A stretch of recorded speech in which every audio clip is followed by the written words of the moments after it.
brain, a show about things that are interesting to me, my playground for creativity, productivity, expression, excitement, collaboration, innovation. I'm all about it, baby. I am jacked up on the most amazing 7-Eleven coffee, and I'm on a drive and jive journey across the Appalachian Mountains from Arlington, Virginia, all the way home to 26201 Buckhannon, WV. Woo! And it's been a while, man. It's been a hot minute. It's been a hot hour. It's been a hot, I don't know, maybe 4 or 5 months since I've done a drive and jive. So I figured it's time to bust it out. I will tell you, this is completely unplanned because, in fact, I was rocking out. This is my phone. It's plugged in and it's connected to the internet somehow. Don't ask me how any of this stuff works, man. I promise you I have no understanding of it. But apparently there's this library of songs. Amazon owns it, or they have access to it. I'm a member of Amazon Music, and over the years I've built up a playlist that is extraordinary. It must be hundreds of songs. I don't think it's thousands of songs yet. It's definitely hundreds of songs. Usually they're not like your bangers that you are familiar with. They're more like B-side and just under the radar bangers. You know what I'm talking about? Man, it's the song that you haven't heard in a while.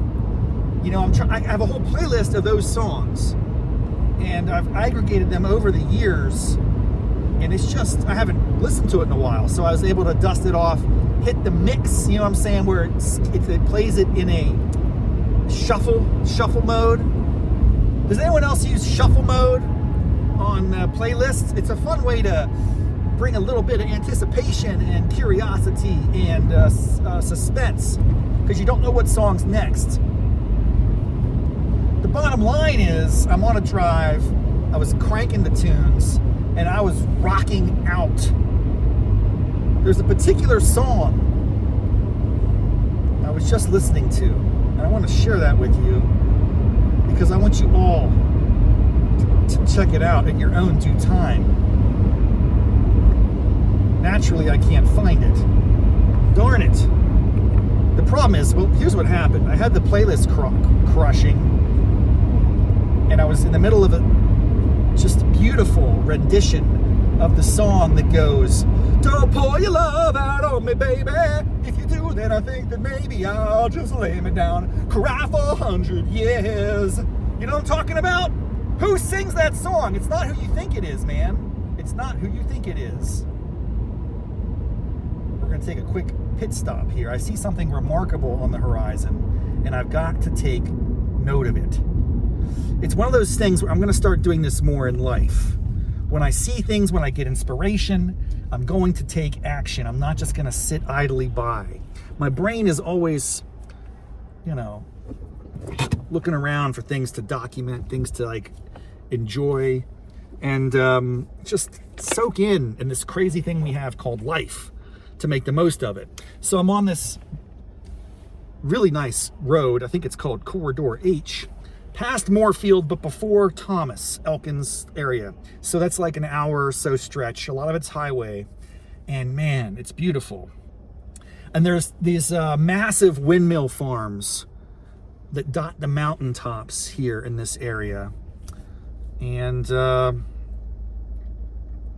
it's a funny thing. Every time that I go by, I always think I want to take some pictures of that or some video of that, because it's just curious to me how these things work. And right now is a great example. There are 1, 2, 3, 4, 5, 6, 7, 8, 9, 10 windmills in my perspective, in my front view right now. It's a cold day in early December. No, in what month? What is it? It's January, bro. It's January 2026. And none of these windmills are moving. They must be frozen up and cold. It's freezing out there, I'm sure. Except one of them continues to spin. And I think that's an awesome thing to see. It's like the survivor. He persisted, you know what I'm saying? So I'm gonna get out of my car for just a brief second, and I'm gonna document that with my personal phone, and I'm gonna post it somewhere later. Hang tight. And we're back. Wow. What a cool thing to witness. I just got some little video footage. You're gonna wanna check out my YouTube page, my TikTok, my Instagram, wherever else I post, which is always, you know, a mystery. We're gonna have fun with that one. I'm gonna produce it. I'm gonna make something out of it. There's a story to be told. I did a little pan of the horizon and a slow zoom as I scanned the mountaintops, and then I zoom in on the one functional windmill. It's like that dude is holding up the entire energy grid of the Eastern Panhandle. I love the idea of it. Everyone else is taking a break. They're still hungover from New Year's Day. Yeah, I hear it, man. I understand. Like, these windmills are out here partying like crazy. Have you ever partied with the windmill? I mean, those things are, they've been around. There's no mess. You don't want to do that. It's like, I heard that that's where Snoop Dogg got inspiration for a lot of his refrains. We party till 6 in the morning. Have you ever partied till 6 in the morning? Like, partying till like 11 at night is a thing now for me. Partying till 6 in the morning. We ain't stopping till 6 in the morning. Is that what one of his refrains is? Or is it 4 in the morning? I wonder if Snoop Dogg still parties like a windmill. Those windmills don't play games, bro. And the problem is when you have a party, when you have a bender, you're not really in a position to go generate kilowatts of energy in the freezing cold. So you're prone to, you know, taking a few days off. But that one windmill, dude, he started off the year right. That one windmill, it might have been his New Year's resolution. Maybe he sobered up. He's probably deep into dry January. We're a couple days in by now. That windmill is kicking dry January, running circles around every other windmill in the neighborhood here, making them all look terrible. They might have to gang up on him and take him out, because the man's gonna come in here and be like giving out awards, bonuses, overtime, and he's gonna be like, yo, Jason,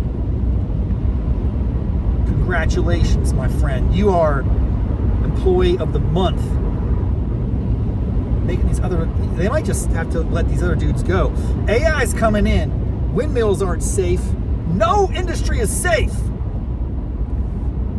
You gotta retool, man. Some of these windmills need to like enroll in an online certification program to better understand large language learning models, how to become chat prompt engineers. That's a funny interview, right? Like, your LinkedIn profile says you were generating millions of kilowatts of energy for 20 years, but then suddenly you were let go by the power company. Well, it wasn't really let go. I was just outperformed by this other guy who sobered up. And I guess I was let go in a sense. But anyway, I've been working hard on my LLM certifications. I'm a prompt engineer. I can do a lot of text to video prompts that work on Sora 2. And like Mr. Windmill, we don't really need that from you. We need energy, my friends. We need energy to run the AI, dude. These things should be running around the clock. Did someone shut them off?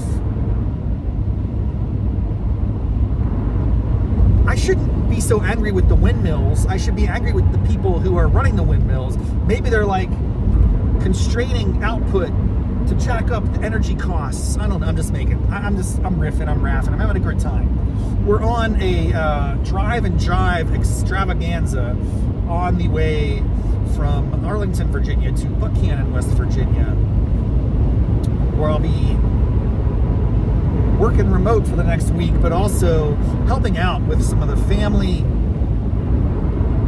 obligations that have been long overdue. As loyal listeners, the tens of fans of Raff's Brain, thank you so much for tuning in. As always, it's my pleasure and joy to find this opportunity to stay connected with you. Many of you are friends and relatives who listen out of sympathy and really just making sure that I'm not completely off my rocker or making any cries for help, which I don't do on this platform in particular. But thank you for being here. As you know, my mother passed away a year and a half ago or so, and it's been a real whirlwind trying to grasp that reality and the impact and cascading effects it's had on so many lives. Primarily my father. He's doing better, he's doing well, but he had a rough patch, man. He had some heart issues, he had some knee issues, he's still got the knee issues. And the long and the short of it is, my family, I come from a family of pack rats. Does anybody else out there come from a family of pack rats? We're not, we've yet to cross the line into straight up hoarding, okay? Remember that show? Was it on TLC or the Discovery Channel or Nickelodeon? It probably wasn't Nickelodeon. Although Nickelodeon could probably do some pretty cool hoarding for toys. You could have niche hoarding mentality. But anyway, there was a show called Hoarders back in the day. And I always kind of was shocked that was even entertainment for someone. Who would watch season after season of people with issues, man? Because they're not just saving valuable items. It's they save every scrap of paper, every old phone book, newspaper, mail, stale potato chips. I mean, everything. I don't know where that mindset comes from, or where that's and what's the difference between someone like me who's frugal and who likes to save things and make sure that they don't go to waste. I'm not prone to throwing things away willy-nilly. And I think I inherited that from my parents. You should be happy with what you have. Don't just go out there and buy something to replace it. If you have clothes, you should be wearing those clothes. And even if they don't fit you anymore, maybe you'll lose weight someday. You can always have that aspiration, that dream that I'm going to fit back into my 32 longs. I don't think so, man. I'm probably up to 38, 36. I bounce between a 36, 38. At my worst, I probably was in a 40, but those days are long gone. I'm working my way back to 32, 34, maybe. That's going to be a stretch. But I have lots of 32s in my closet. And anyway, the long and the short of it is, there's a lot of leftover stuff in our house. It's not trash, but it's not been used in a while. My mom's clothes in particular, some of my dad's old suits, they got a couple closets full of stuff. So I'm going to be heading back to clear it out, to donate it to a worthy cause, maybe Goodwill or somewhere. We're going to get, Now, part of me wants to, some of this stuff is nice. It's not just clothes. It could be belts, it could be ties, scarves, hats, boots, shoes. There's a couple closets full of stuff. And it's not like this stuff just is completely worthless. If you took the actual purchase price of these products, especially because we're talking about women's fashion, we're talking about men's suits. My dad was a big Brooks Brothers guy. I like that brand. Talk about the importance of brand. Brooks Bros, baby. That's where, if I'm going to get a nice suit, now I know this is not normal now. This is probably frowned upon by the cool kids. But I don't know, man, when I was growing up, Brooks Bros was the standard. Hush Puppy shoes, Brooks Brothers, Doc Martens. Those are like elite brands. They'll always be in my mind. Like, whoa, if I have a Brooks Brothers jacket, that's like something I would own for life. You can have a Brooks Brothers suit and wear it for the rest of your life. It is high quality, man. Now, do you want to do that? I don't know. Depends on your circumstances, depends on the setting and the fashion culture in which you exist. But for me, I probably have 3 or 4 suits, Brook Bros, jackets, got the patches. I got it all, bro. I love Brooks Brothers. Anyway, my dad's got some old Brooks Bros. My mom's clothes, shoes, hats, scarves, belts, ties, shirts. Now, none of that stuff fits my dad anymore. He's really gotten in great shape after years of challenge, which we all face, which I currently face, as you can see. I'm still working on it. I'm losing weight. You might want to check out Fitness at 50, little stream of content on Raff's Brain, where I've been documenting my journey in weight loss and fitness and nutrition and accountability. It's been going really well. Zach Lawson, my cousin first removed, has been assisting me. We just wrapped up about a 4-month intervention, and I would say I was good for about 70 to 75% of that time, and I lost about 15 pounds. And he set me on a path, dude. He set me on a path. He set me on a path so much that I'm much more intentional about what I eat, and I'm so grateful for that. For instance, on today's road trip, historically, for most of my life, if I'm in a car or I'm in an airplane or I'm traveling, broadly speaking, that is like license to chow down, no holds barred, no restrictions. Now, that's not the right mindset, but I'm telling you, that was my default habitual behavior. Cheetos, Doritos, Fritos, a lot of other snack foods that end in O's and have a lot of sodium and processed foods and all that stuff. But I'm turning that on its head, and it's all about anticipation and discipline and planning ahead, man. Don't just let your instincts take you where they want, especially when it comes to your desire for satiation. Satiation. I can't pronounce that word. Satiate. Anyway, that's a long run up for me showing you the blueberries, baby. I crushed an entire pint of blueberries. I ate, in addition,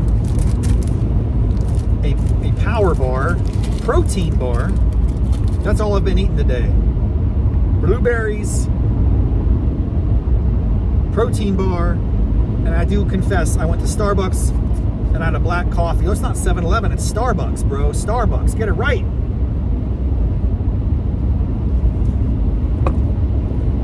And water, Deer Park,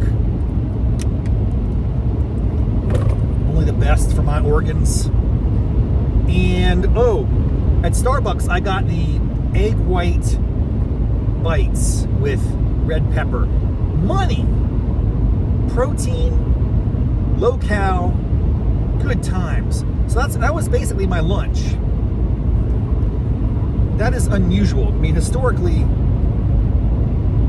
I would have just crushed some Big Macs, multiple Big Macs. When's the last time you've crushed multiple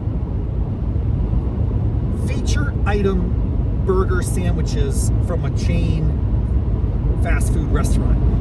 Like, if you were thinking about the Big Mac, what is the Burger King equivalent to the Big Mac? Is it the Whopper?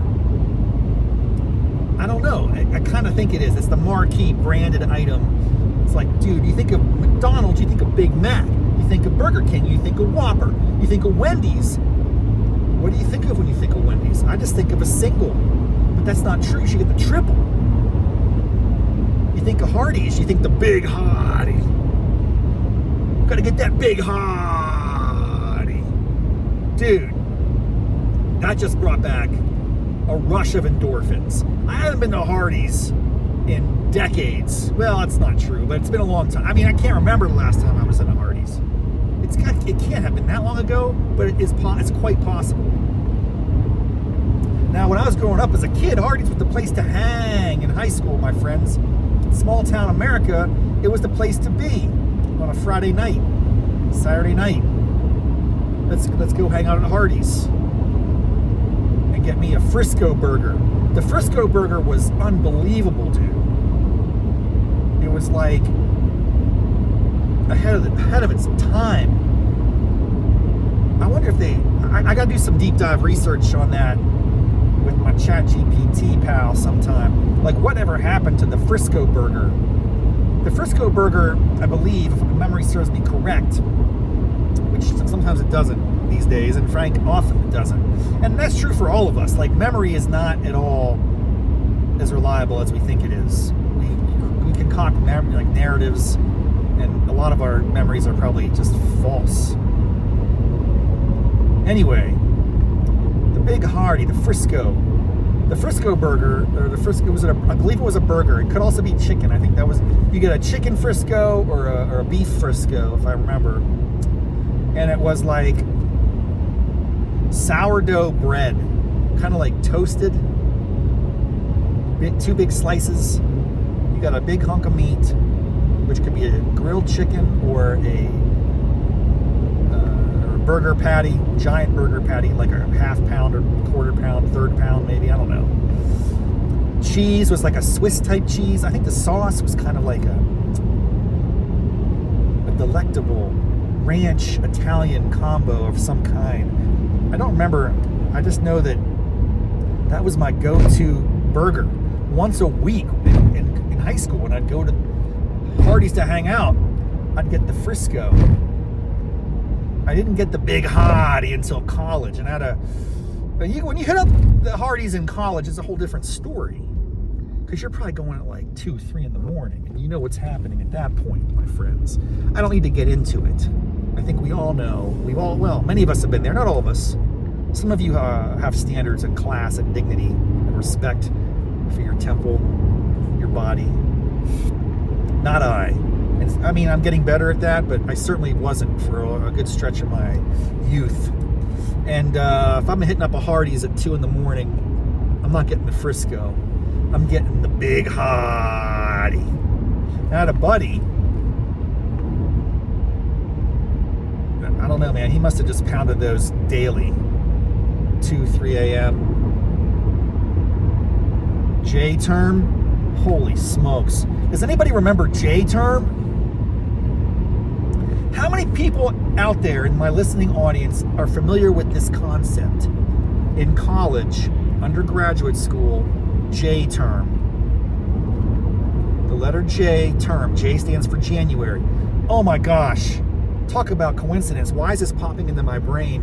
This right now would be the beginning of J-term. J-term started the week after New Year's, and it ran for about 3 weeks in January. It was a little bit of a break. Maybe it was like 2.5 weeks. J-term was a condensed single class that you would take on campus. 3 credits. But you would basically do it for, 6 to 8 hours a day for 2.5, 3 weeks to knock it out. Dude, J-term rocked. Not only do I like to learn that way, like an intense burst of information and knowledge and ideation, like a fire hose, like multiple fire hose blasted into your face. That's the way to learn, man. That's how I just love that. But then the other fire hose, you had a big keg of beer blasting out. I mean, J-term was some of the most, just insane partying that you could possibly imagine. Day after day after day. Of course, it's cold, it's snowy. And the trick to surviving J-term, to be quite honest with you, is you don't want to take a really hard class at J-term. You take something kind of fun. I remember one J-term I took, the history of economics. That was a blast. What else did I take? One J-term I took like biographies of modern presidents. All I had to do was read about like 4 or 5 presidents over the course of, these weeks, and then do book reports on them and stuff, and that was no problem. I had a blast, dude. Blast. God, J-term. Bring it back. Somehow that went the way of the dodo. I don't know who made that call. It doesn't seem like at all a wise thing, because J-term, I think, did you have to pay extra for that? I think that's probably where, everything's connected to the finances and the budgets and everything. I don't think you had to pay extra. I think it was included in your price of admission, but it was optional. So I would say maybe like 70 to 75% of the student body was on campus, and the ones who were there to get wrecked. Were there to get intellectually stimulated and physically inebriated. I don't know. It was like a great time. I mean, I will never exchange those memories. If I can remember any of them, I would just take them to my grave. They were so fun. And it was just me and the boys in the Theta Xi fraternity having a great time gambling, like the penny gambling, like you penny poker. And there's this crazy card game called Guts. Has anyone ever heard of the card game called Guts? I don't remember anything about it, and I probably never even fully understood how to play it. But you would be pounding beers, and you'd be betting like nickels and dimes and pennies. And you had a hand of cards, and at a certain point, you would hold your cards and 3, 2, 1 Guts. And on Guts, you could let go of your cards, top down. You can't see what your cards are. You see what they are. No one else does. They fall to the table. And if you're still holding your cards after the leader says Guts, then that's the hand you play or something. I don't even remember the details from that game. Can someone please remind me? I'm going to have to ask ChatGPT, or maybe someone in my listening audience can remind me. Or, I don't even need to ask any questions to any human beings anymore. Let's be honest. All you need is the internet. Information is so abundant and so cheap. The question is it good information? That's the harder thing to distill. Is it accurate? Is it helpful? Is it correct? That's where the magic comes in. You got to think critically. You can't just take at face value everything you read on the internet. But for something like, hey, do you remember the card game Guts? Can you tell me a little bit about that? Remind me the rules of Guts. I'm sure if I Googled that, I would find some links of value. But if I use ChatGPT in the talk mode, which I've been doing a lot lately, it'll walk me through it. It'll probably explain it all. It's really fun to have a conversation with a robot. Ones and zeros, man, they hit. So yeah, J-term, that was the best. I kind of wonder, I've thought a lot of, about the institutions and norms and things that we're accustomed to. I wonder if a business could have a kind of J-term. Like, I'm just riffing here a little bit. Understanding that the enterprise needs to be, first and foremost, productive. You want to have an organization that is accomplishing a goal in some measurable way. If it's a for-profit company, you gotta, look at the bottom line. If you're a nonprofit, you're looking at your social impact. If you're government, you're hopefully accomplishing the strategic objectives of the institution. Metrics matter, don't get me wrong. But from a standpoint of a culture building opportunity, is there a chance for an organization to break out the mold a little bit and have a thematic moment at the beginning of a year, let's say January, kind of akin to the J-term, and do some accelerated or condensed experiential learning or culture building. It's kind of like a sprint for say 2 to 3 weeks. It's optional. Maybe there's a little bit of financial incentive involved, but it does something that deepens your connection to your colleagues because you're going through this shared learning experience together. Of course, the trade-off is whatever that is you're doing, let's say it's a couple hours a day, maybe it's a book group or it's a reading discussion group or some type of educational journey that you're on together. That's a cost relative to doing your quote-unquote job, the actual job you're there to do. But over the long haul, would that deepen people's familiarity, trust, association, investment in the enterprise? Perhaps. Again, if it's optional, then surely it would. But I don't know. I don't know. I was just riffing. I was just kind of, it just hit my mind right now. I'd like to experiment with things like that. Little sprints for culture and organization. Seems like it might be worth exploring that. I might have to check into that at work. Internal communication. Oh, what else? Dudes, I cannot express to you enough how excited I am about the emergence and evolution and rapid deployment and transformation of artificial intelligence in relation to animation. I've just been blown away by these tools that keep getting better each and every day and are empowering people with stories to tell them. And it's just been really cool to be a part of that. I'm not good at it yet, but I'm definitely an intense dabbler. I enrolled in a program called Cartoon Hero. I'll drop a link in the show notes. I want everyone to check this out. If you have any curiosity about animation, and you don't have to be able to actually draw, but you have to learn how to prompt AI to create images. Then you have to learn how to structure scenes, tell stories in a coherent way. For me, it's like bringing together all of these different aspects of my experience, passion, education, screenwriting, playwriting, performance arts, comedy. All of it's just like it's converging into this extraordinary moment where I can tell stories that historically would be very, very difficult for me to tell in the real world, absent a huge production budget and lots of actors and others. I mean, so I'm going to start doing that. There's a sitcom pilot contest on the horizon. It's in partnership with Cartoon Hero. I cannot remember at the top of my head the name of the platform that's sponsoring it, but I can't wait to enter it. I'm going to talk about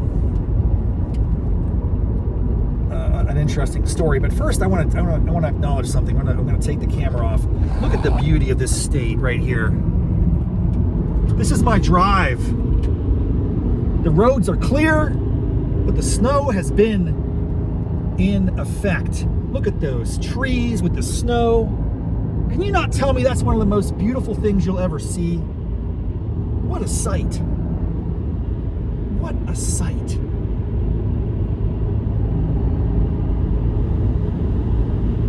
Can you believe how lucky I am to have grown up in the mountain state? If you're listening to the podcast, I hope you'll check this part out on YouTube. I do a video and audio version of the show. It's all live to tape. If you know, you know. I just, there's no real major premise here, not an enormous investment in production value. It's just an opportunity for me to rant and rave and share thoughts and ideas and pontificate and stay connected to like-minded individuals. There are probably, tens of loyal listeners. I know most of them by name and address and phone number. I'm friends with most of my fans. That's pretty cool. That's probably how it's always going to be, because I'm sure the show is just not at all going to appeal to most people. But what I've discovered is when I break up the shorts, when I what I just did there, that little panoramic 30 seconds. Let's look at this. We're going in the Monongahela National Forest. Wow. The road is clear. The trees are snowy. It is a beautiful sight to see. Rural West Virginia, in between Davis and Elkins. I am so fortunate to be on this journey, this trek homebound to Buckhannon, West Virginia, 26201. What an extraordinary state. What a beautiful state. Can't wait to get home and check in with the family and friends. So that little clip right there, I could post on YouTube Shorts. And it'll be tagged and titled as like, scenery of West Virginia is the best, or something like that. And that might get hundreds or thousands of views because it'll show up in someone's feed who has an interest in that topic.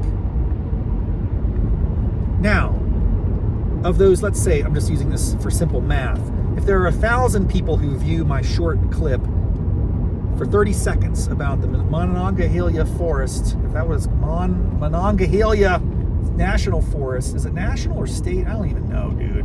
You're an ignorant fool. Come on, get with the program. The Mon Forest here.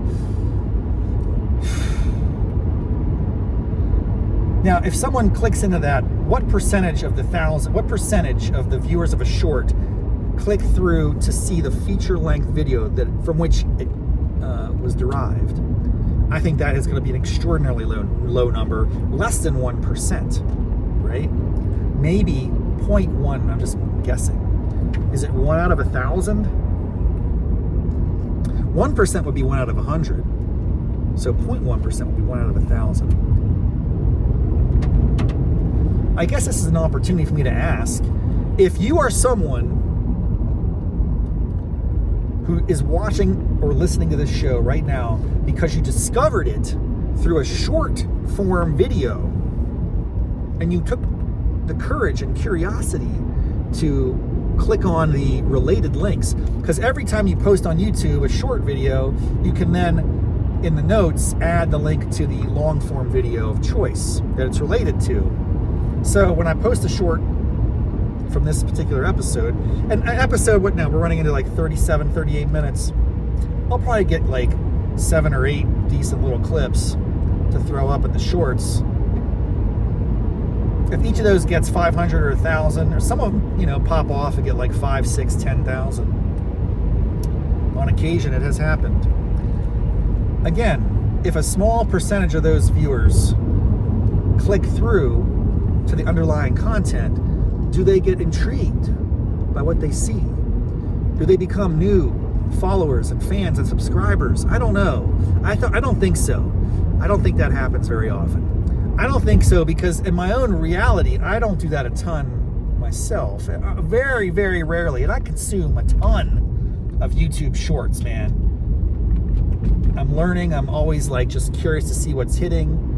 I'm asking myself, why is this showing up in my feed? What does it reveal about me? What are the AI algorithms trying to like feed me, and why, and how I need to like adjust, be careful not to become a victim of the algorithm, but take control of it.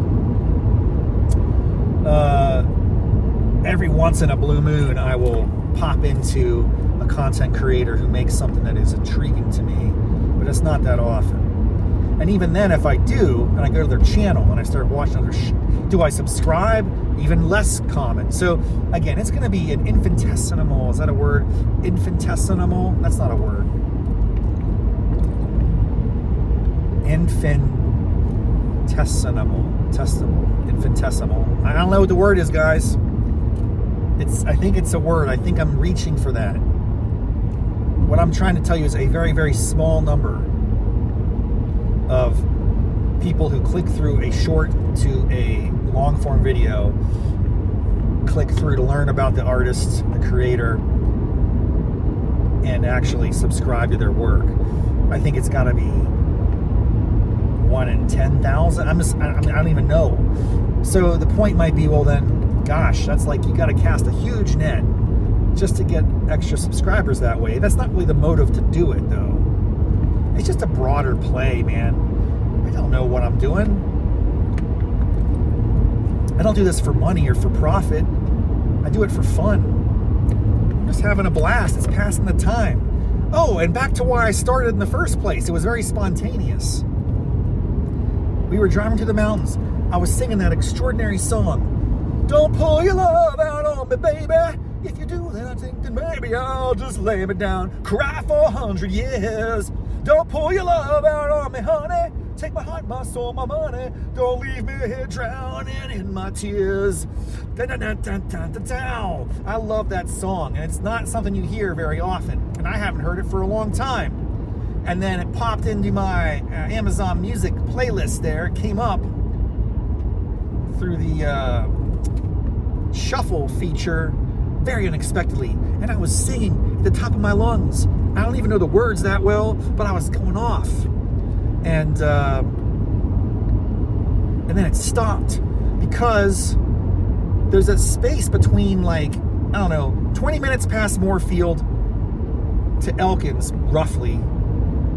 We're not in a part of the world that gets reliable internet access for a stream. Now, if I had thought ahead, like I did with my diet, if I had planned ahead on my music and entertainment options, I would have downloaded songs. I would have downloaded content to listen to, a podcast, all sorts of things. Naturally, I can't seem to get it all together. I planned ahead on my food, blueberries, power bars, Starbucks egg white bites. Everything is very healthy and great and scrumptious and fulfilling and satiating, if that's a word. And that was great. So I did a good job. I got an A+ on the food plan, but I got like a D- on the entertainment plan. However, just because I got a D- on the plan doesn't mean I can't adapt and adjust. That's why we're here right now. I didn't plan to do a Drive Jive episode. It just happened because I was interrupted while I was singing a great song, and then I saw some windmills in the horizon, and I thought, I'm just going to lean into my instincts. That's what 2026 is all about. I'm going to shut this down here. We're approaching Tucker Valley Elementary School, apparently. And there's a McDonald's up here. I'm going to get another coffee for the last hour ride home. But I want to say how excited I am about 2026. AI, text to video animation is popping off. I'm in that mix, and I'm going to enter a contest soon. I believe the entry is going to be, working title is Monster Manor. It's like a retirement home / senior living / assisted living facility for elderly monsters. We got Frankenstein, Frank. We got Mummy, Mumford. We got Wanda the Witch. We got Walter the Wolfman. We got, who else we got? Vlad the Vampire. I was working on that last night. I got some of them sketched out. I got to make a 3 to 5 minute little mini pilot episode for this contest. I'm feeling very good about it. In the early stage of this drive, back when I had great reception coming out of Arlington, Virginia, I spent about half an hour chatting back and forth with my ChatGPT friend about some, ideas for conflict and how could I tell a really concise, tight, fun, entertaining, engaging story, get a little bit of feedback, ideation, brainstorming going. It's a lot of fun, dude. If you're not using AI tools, please just give it a shot. Don't be afraid. Don't be afraid of it. And I do think these things are very powerful, and they can be they can be used for good or evil, like any instrument, like any tool. So use it for good. That's my theory. That's my practice. If AI can be used for evil or for good, use it for good. Fight the evil powers. I don't know. I don't know. I'm not doing anything crazy with it. I'm having fun with it. I'm going to create entertainment and value and hopefully make some people laugh in the process, get some fulfillment, flex my creative chops a little bit, have a good time. Why else are we here to live on this planet? This is a fun little town. It's a fun little town. I like this town. I'm gonna hit this McDonald's. I'm gonna get a coffee, take me home. This last stretch of the drive. So thanks for tuning in to Raff's Brain, Drive Jive, impromptu reflections, pontifications on my journey home in early January. stay tuned. I'll be dropping some episodes hopefully while I'm in town as well. Checking in with old friends and family. Have a good one, folks. Until next time, bye-bye.